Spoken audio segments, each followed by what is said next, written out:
Jangan takut, tidakkah kamu percaya? Dua hal yang dinyatakan Yesus bagi umat yang telah mengikuti Dia.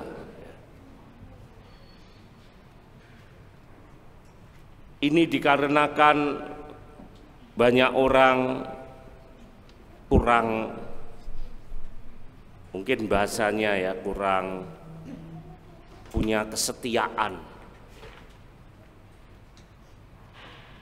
kurang fokus ya, karena pandangannya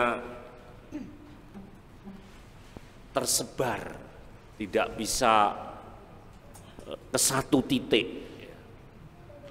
lebih-lebih dalam kehidupan para murid Kristus ke depannya.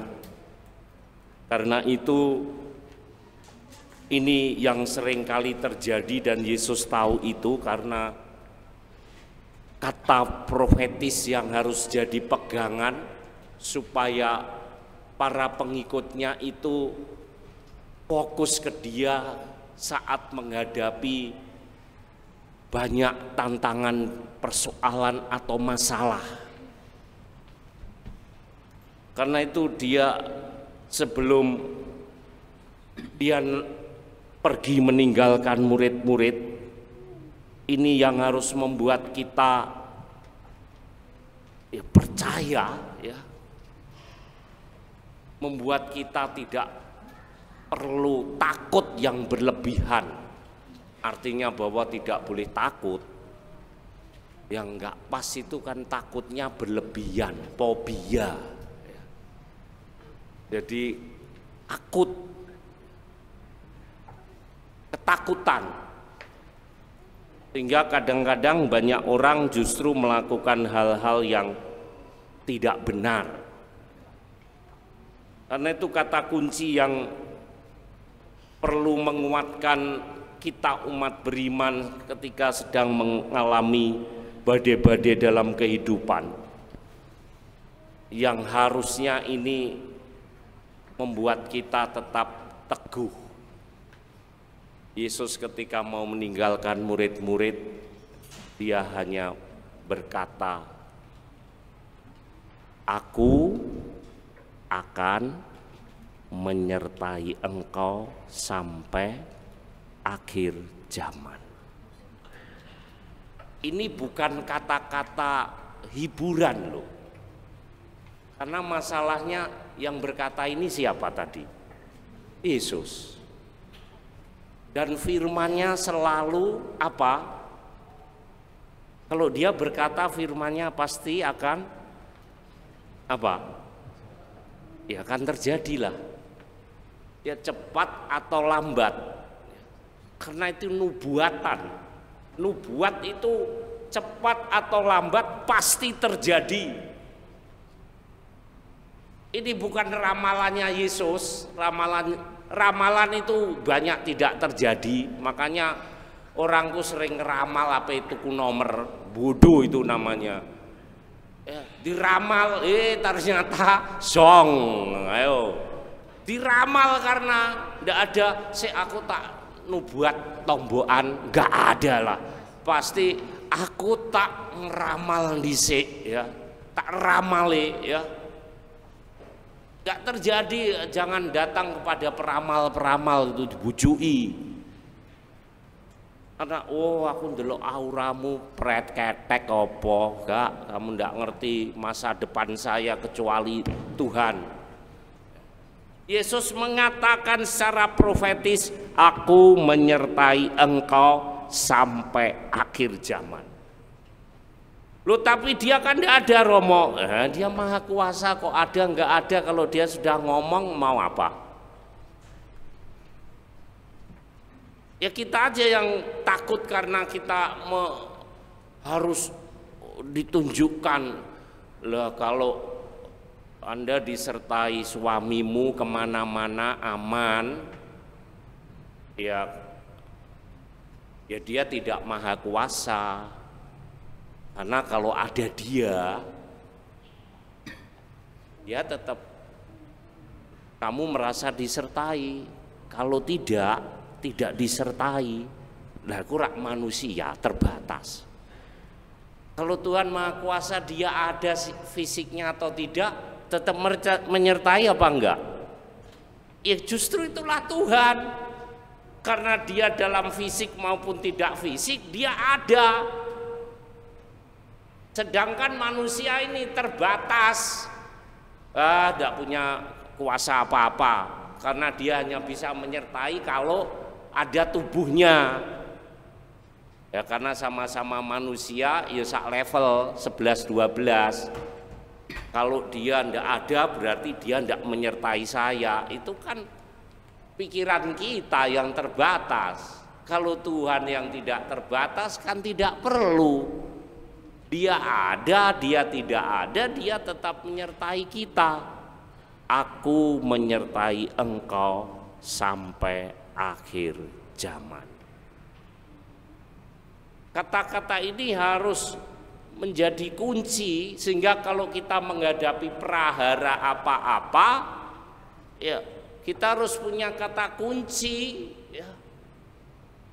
Di sini saya mau sedikit lah ya, karena kita sudah kebiasaan di Indonesia karena mengikuti kata Tuhan itu diterjemahkan sama dengan Allah. Jadi kalau Tuhan itu Allah, Allah itu ya Tuhan. Ini kebiasaan kita. Kalau kita sudah menyebut Allah kan itu Tuhan.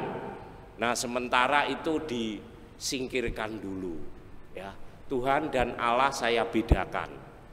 Tuhan jauh lebih kuasa karena Tuhan dikatakan Allah segala Allah. Jadi ada Allah ini, Allah ini, Allah ini, keseluruhan Allah itu Tuhan. Jadi bedakan sementara ya. Karena terjemahan yang di Alkitab di negara kita itu Tuhan disamakan dengan Allah. Padahal itu beda. Karena itu sedikit lah ya, sementara ini saya bedakan, nanti balik lagi enggak apa-apa. Kita seringkali kalau ada apa-apa kan orang yang paling itu yang harus kita pegang toh. Enggak ada lain kan. Sedikit-sedikit harus kita sebut ya. Lagi loh ya, kalau di sini Tuhan dan Allah saya bedakan, Allah lebih rendah. Yang paling adalah Tuhan. Kita sering kebut Tuhan yang Maha Kuasa, tapi kan karena Tuhan disamakan Allah, kita katakan Allah yang Maha Kuasa. Podo ae. Ini sementara Allah lebih rendah. Tapi kita tahu yang sering kali disebut nama siapa? Allah. Anda janji, Anda pasti bilang sadar nggak sadar, nggak orang Kristen, nggak orang apa itu Hindu, nggak ya Hindu jarang-jarang sih, tapi Kristen yang bercampur baur ini kalau dia menjanjikan sesuatu biasanya sadar nggak sadar ngomong apa. Besok kita ketemu ya, dia jawab apa biasanya? Alah wong gawene yo nglakoni lho, nek pura-pura iku lho. Biasanya Anda jawab apa? Insya Allah. Allah yang disebut, bisa apa dia? Ya, sekali lagi loh ya, sementara ini Tuhan saya bedakan dengan Allah. Allah lebih rendah. Harusnya Anda bilang apa? Insya Tuhan toh. Tapi ada tak? Besok janjian yuk ketemu di sini. Insya Tuhan. Nggak ada. Yang kau katakan apa? Insya Allah. Ini saya tidak mau melecehkan ya, ini lain soal. Ini aku mengatakan kebiasaan aja lah ya, tanpa sadar toh. Siapa Allah itu? Kita tidak ngerti. Loh, sekarang kalau itu dikatakan Tuhan, dia mau kelihatan atau tak kelihatan Boleh apa enggak? Kalau dia itu Tuhan yang maha kuasa, dia bisa terlihat dan tidak terlihat, bisa ya, bisa. Kalau Tuhan itu tidak terlihat, bisa. Kalau tidak terlihat, bisa. Jadi kan mestinya Tuhan itu dia mau terlihat, mau tidak terlihat, suka-suka dia. Ngapain kita batasi? Oh, Tuhan kok, Tuhan itu tidak boleh terlihat, lu mbok batasi. Sing maha kuasa itu sampean nopo Tuhan? Kita kan seringkali begitu. Tuhan mau tidak kelihatan maupun mau kelihatan dalam bentuk ciptaan apa saja, bisa enggak? Bisa. Dia enggak kelihatan, ya enggak apa-apa. Dia mau menampakkan diri dalam wujud lilin, bisa. Awas mbok batasi. Gak iso Romo masa Tuhan yang lilin, suka-suka dia lah, dia maha kuasa kok mbok batasi. Kalau dia itu maha kuasa, dia terbatas dan tidak terbatas, suka-suka yang maha kuasa. Ketika engkau membatasi, siapakah engkau itu? Berani batas-batasi Tuhan. Dia sekarang mau menampakkan diri. Yang tadi kayaknya kan dia tidak kelihatan karena roh. Sekarang kerinduannya ingin menampakkan diri kepada ciptaannya, supaya ciptaannya tahu itu loh Tuhan. Maka dia menampakkan dirinya dalam wujud ciptaannya manusia. Bisa? Bisa lah. Lu sesederhana itu aja lo. Gak bisa, masa Tuhan direndahkan ketika engkau Tuhan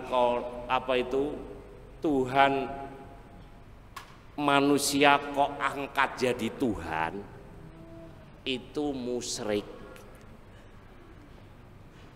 Tapi kalau Tuhan mau jadi manusia, itu musyrik atau rendah hati? Hah? Rendah hati atau musyrik? Musyrik atau rendah hati? Ben tak bolak-balik sik ben ngelu dhisik. Karena kadang-kadang kita dibelokkan gitu sudah berubah. Ya. Ketika manusia itu mengatakan dirinya penuh kuasa, itu musyrik. Dia terbatas kok. Kalau Tuhan jadi manusia, itu merendahkan dirinya, rendah hati. Sama seperti kita, kalau kita sombong, musyrik itu namanya, mau menyamai Tuhan. Tapi kalau kamu merendahkan diri, itulah kau rendah hati. Dia bisa. Seringkali dalam hidup kita begitu ya. Allah itu memang artinya, ilah itu artinya Allah. Nah, itu kita apa-apa terus apa ya, misalnya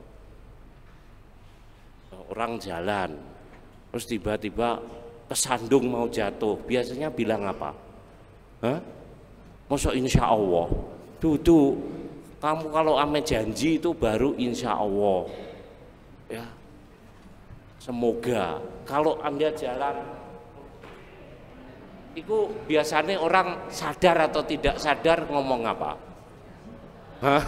Astagfirullah, Allah lagi, lihat itu ya, iki aku mau arep tiba tenanan lho, mau pikir karepku nggak contoh dulu kesandung tenan.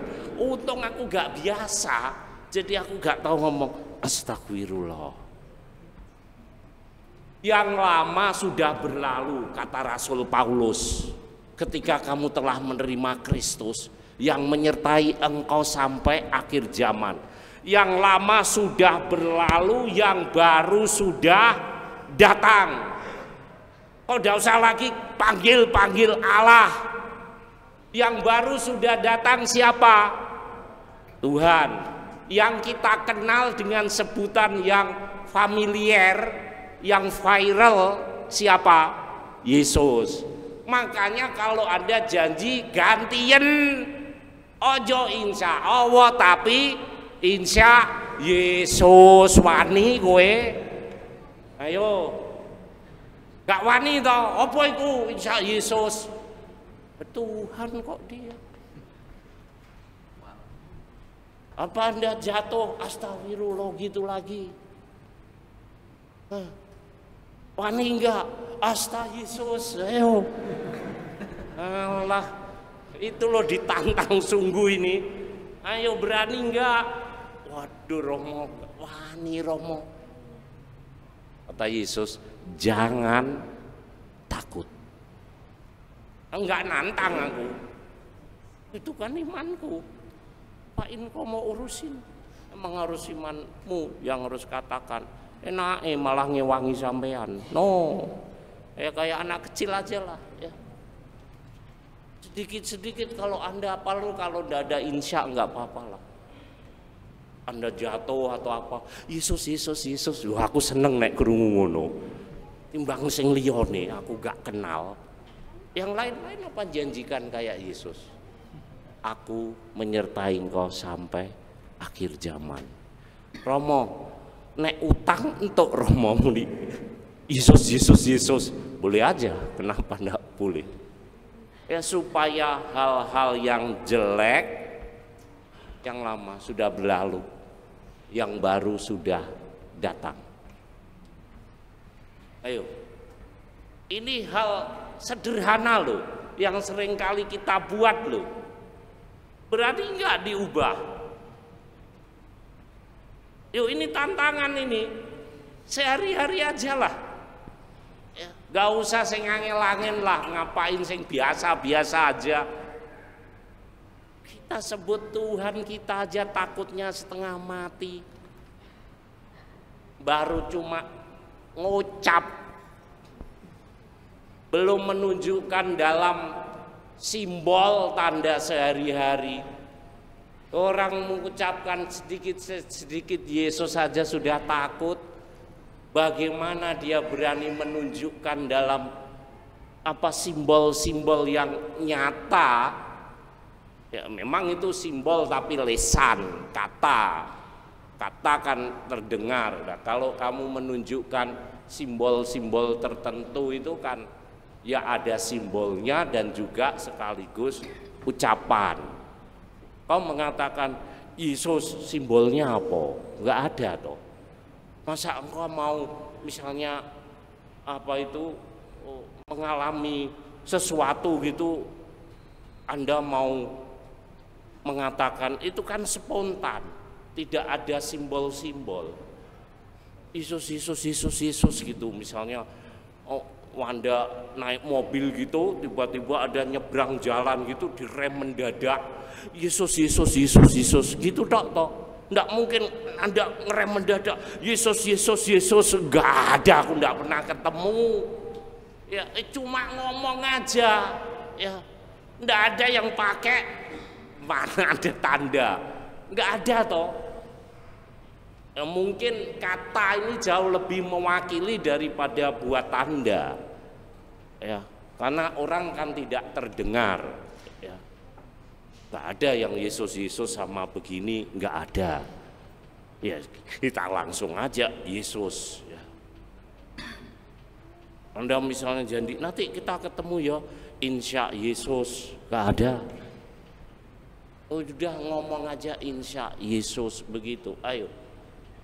Ini kata Rasul Paulus loh, yang lama sudah berlalu, kubur itu ojo ditokno maneh.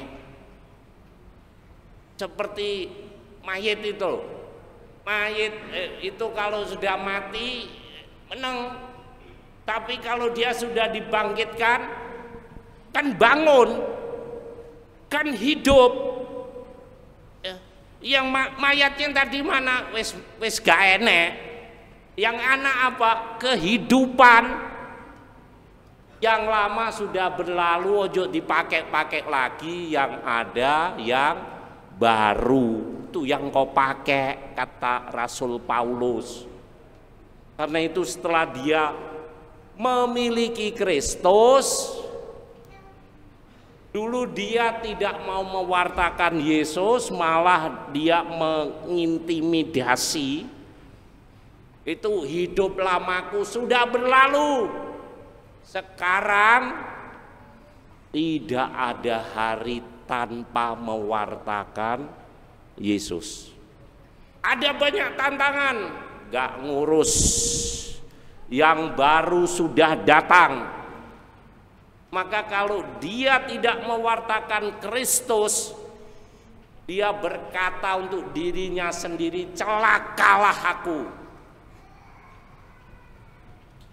Celakalah aku kalau aku tidak mewartakan Kristus. Bahasanya sehari-hari, kalau aku tidak sampai mewartakan Kristus, dilaknat hidupku, gitu dia. Anak Rasul Paulus berani mengatakan apa? Ini semua akan kupertanggungjawabkan di hadapan Tuhan Allahku Yesus Kristus. Loh, hebat. Di gereja itu harusnya tahu sendiri toh. Yang lama sudah berlalu, handphone ojo muni, wis berlalu iku.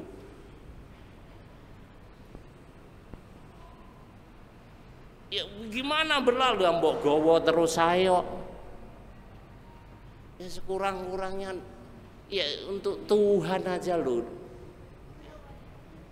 Tak menyertai kita sampai akhir zaman ya. Sekali lagi Bapak Ibu, kita harus memunculkan yang baru. Bukan berarti kita anti, tidak. Ya kita harus tempatkan di mana. Tidak setiap hari kok harus sebut tuh Yesus, Yesus, Yesus, enggak. Pada tempatnya sama. Itu kan sama aja. Kalau Anda tidak anti handphone, apakah Anda itu anti handphone, Anda terus tidak bawa handphone? Enggak toh. Anti handphone itu bisa menempatkan handphone pada tempatnya. Begitu. Saya enggak anti handphone, tapi ketika engkau tidak menempatkan pada tempatnya, no, berlalu itu. Yang baru. Ya karena apa Bapak Ibu? Saya ngomong gini itu karena saya ngalami sendiri Bapak Ibu. Saya tuh ngalami sendiri. Waktu Jek seneng-senengnya handphone itu kan lama, hidup lama. Ya, apa yang terjadi? Ya, karena tidak menempatkan. Sebenarnya Ekaristi kan tidak perlu bawa handphone. Mau apa sih? Emang kamu nanti berdoa mau WA-an sama Yesus, gak dibales. Tapi tempatkan itu pada tempat semestinya. Bukan melarang saya. Ya supaya kita itu ketika beribadah kita menempatkan Yesus itu mengarah ke fokus. Ya mungkin kalau begini saya memilih apakah Yesus tidak ada? Ada. Tapi kita butuh simbol. Karena itu Anda tidak dengarkan khotbah saya mbok tinggal turu, gak masalah saya. Tapi ketika Ekaristi terjadi, ojo. Ya katakan gitu. Saya homili Anda ngecipris dewe, enggak soal saya. Kok mau ramai sendiri tak jarno. Tapi ketika konsekrasi terjadi, ojo rame gue. Saya ndak anti sama anak-anak, sungguh, meskipun aku gak ada anak. Ya anak aku di anak raga dadi romo, ngono ae lah gampangane. Ya. Tapi ajari anak Anda, tempatkan. Ya. Kamu tidak merhatikan saya apa sih untungnya? Tapi kau jangan nggak perhatikan Yesus. Dia Allah segala Allah, dia lihat itu. Dia tunjukkan hari ini kepada kita semua. Ayo, negara hebat kena tsunami, Jepang yang hebat gitu kena tsunami, hancur lebur. Tsunami itu gelombang laut yang turun ke bumi. Waktu murid-murid sama Yesus itu bukannya tsunami, ya dulu kan belum maju teknologi. Tsunami itu badai besar, Yesus tidur aja. Murid-murid yang cemas. Dan ketika dia bangun cuma ngomong apa? Diam dan tenanglah. Shhh, menang. Itu berarti kuasanya anak-anak rame. Diam, malah rame, gak duwe kuasa aku. Ayo. Ya. Dengarkan khotbahku, malah Anda turu, gak punya kuasa. Tapi Yesus ada badai danau, diam tenanglah. Meneng anteng kabeh. Sopo orang ini?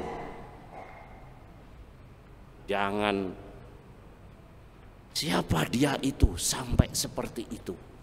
Dalam keheningan konsekrasi, dia datang menjadi tubuh dan darah. Sakjane aku iku ya sekti lho. Kok kira enggak? Saya hanya ngomong, tapi imam, bukan saya aja. Imam itu sekti lho Romo. Dia hanya berkata menjadi tubuh dan darah. Hosti dan anggur itu jadi apa? Tetap roti? Tetap anggur? Tapi ketika dia ngomong, dia berubah jadi tubuh dan darah. Bukan simsalabim itu yo. Tapi bukan karena kehebatanku, tapi kehebatan dia yang tadi berkata, diam dan tenanglah. Ajari Anda, ini satu-satunya puncak iman kita yang menyertai engkau lewat ekaristi.